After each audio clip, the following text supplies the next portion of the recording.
Good morning and welcome. It's 9 o'clock. It's the third day of January 2022. It is 48 degrees and sunny. I am your guide to all the tabletop role-playing game news, weather, sports, and general internet nonsense for 2022, the OGGM, and continuing on with our never-ending story about picking on 5th edition and trying to find out what the actual issues were with Fish Edition, 5th edition Dungeons and Dragons. We have a Reddit, subreddit, deep Reddit. I don't know what these things are called. I don't speak Reddit. Apparently, somebody posted a question a couple months ago about D&D on this Reddit. The question was, how many people actually find 5th edition Dungeons and Dragons rules to be complex or difficult to learn?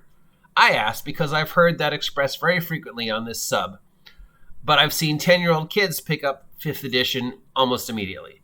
So, how many people actually find D&D rules to be complex or difficult to learn in regards to 5th edition? And here's some of the answers. I play a lot of tabletop role-playing games. Before I came to D&D 5e, the rules aren't complicated, but they're not particularly elegant or intrusive compared to others.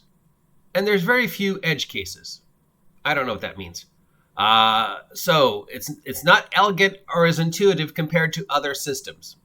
What other systems are you comparing 5e to that could be more intuitive than number plus number? Because really, 5th edition math is random number plus static number. I don't know how much more intuitive you can get than random number plus static number. I roll a dice. I add that number to the static number. I get a total. If the total is higher than what the DM decides, I win. If the total is lower than what the DM decides, I don't win and I try again next round. That's not intuitive. It's basic math. Moving on. Inelegant is the right word.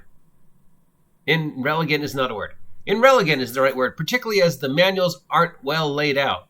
If you're a low-level wizard and you want somewhere that has a list of several one-wizard spells and there's descriptions so you can make an informed choice about which spells to choose, instead you get a list of names and then you have to look up every single spell in the master alphabetical list. Those are a lot of flipping back and forth.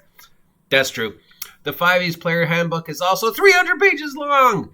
The Game Master's Handbook for the 1984 edition of Paranoia was only 85 pages long, and the rule book for Knave is only 5 pages long, and contains lots of good advice on how to run the game. You can't really compare the 1984 D&D book to now. In addition to more than enough rules to cover any situation you'll run into, and later editions have pared down the rules since then. The player's handbook was only about 30 pages long, and that includes a sample single-player adventure, some simple in-play dialogue, and plenty of details about a setting.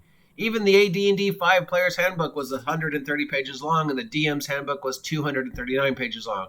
5e is still seriously an unwieldy fat tomb, even compared to old-school RPGs from the 80s. Well, that's true. That is definitely true. The 5e player's handbook is 300 pages long, but a huge chunk of that is descriptions of spells, which the above individual says is problematic, and feats. So you're saying that D&D 5e should take out the spell descriptions, or at least make them more manageable, and get rid of what makes up most of the glut, which is the description of all the feats and all the options that apparently 5e players want. Because apparently that 300 pages is too complicated. Moving on. I think there are a lot of other game rules that are easier for new players to learn because it's clear how they tie into the fiction and roleplay once you see them. With 5e, the rules are usually gamey abstractions that don't have fictional outcomes or meaning that intuitively flow. I don't know what you mean. Are you comparing it to what you saw on Critical Role? I'm looking at you, bonus action, which I have seen players struggle with repeatedly. It is a special type of action that can't replace a regular action, but can be done in the same fictional time frame as a regular action. You only get one per turn. The rules of D&D are presented as the rules to simulate the world, But when you look at and use them, it becomes clear they're mostly rules for keeping a combat game balanced, because 5th edition Dungeons & Dragons is still Dungeons & Dragons. It's a combat game. I think other games do a better job of differentiating when a rule is there to simulate a way the fictional world works, and when a world is there to keep balance as a metagame feature. That, again, absolutely true. There are rule sets out there that are better than 5e. I mean, 5e is not the worst. It's actually, for D&D, it's a pretty good rule set. It's very simple. It works. Advantage and disadvantage is great. But yeah, compared to other games, there are definitely games that are written better, more intuitive, work better, because they're designed to accomplish a different feat. Generally, you think D&D is too complicated because it doesn't do what it's supposed to do, but D&D is doing exactly what it's supposed to do, which is being D&D. This is, again, the expectation that 5th edition D&D is something other than what it is, which it's not. How it's played by Mercer and Company or other people, that has nothing to do with the rules. That has to do with the way they take the rules and make them bigger and better or stronger and faster. That's the $6 Million Man. So yeah, it's comparing to what fictional outcomes. You're comparing D&D to what you've seen people play on YouTube. And because you're not getting the same experience at your table, you're saying, well, the rules don't give me that outcome. Of course they don't. What you see on Critical Role has nothing to do with the actual rules. Moving on. Consistently driven mad by the inelegance of spell slot levels, spell levels, and class levels. Very confusing writing in some places. No, it's not. Here's your level. Here's how many spells you get of that level.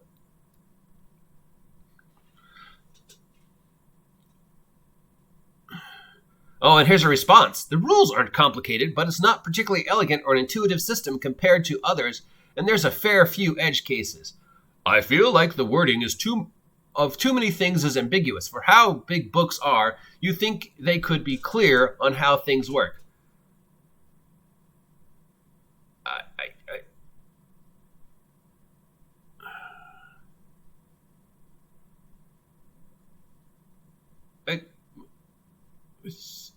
Complete.